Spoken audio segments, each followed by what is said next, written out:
missä oli vertailtu Suomen ja Ruotsin juhannusta.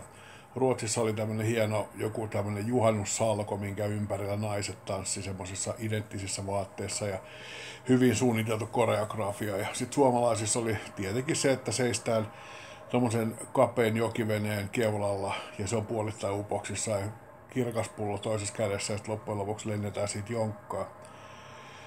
Mä oon yhtenä kesänä kokenut sen, miten viinapäissään tai yltäpäätänsä alkoholin vaikutuksen alasena niin rupeaa uppoamaan, vaikka sä et oikeasti usko, että tämä voi tapahtua, mutta oltiin Kalajoella ja oltiin siinä päivän aikana aika paljon tissuteltu kaljaa ja kaikkea muuta ja syöty ja grillailtu ja muuta ja illalla mentiin sitten uimaa ja sitten siinä vaiheessa kun jalat ei enää ylettänyt pohjaa, kun oltiin sen verran kaukana rannasta, niin huomasin vaan, että tuntuu siitä, että mä rupean painumaan niin kuin veden niin vesipinnalla, vesirajan alle.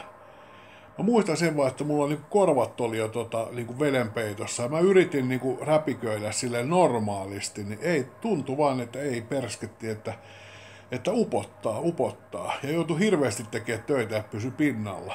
Niin siitä oppineena en ikipäivänä mene enää niin kuin alkoholivaikutuksen alasena veteen niin syvälle, että ei yletä pääpinnalla jalat pohjaa. Se on todellakin niin. Se oli hirveä kokemus, kun ajattelin, että jos mä olisin ollut jossakin niin kuin yksin ja jossakin vähän pidemmällä ja yhtäkkiä olisi tullut tämä ilmiö, niin se olisi ollut melko varmasti meno.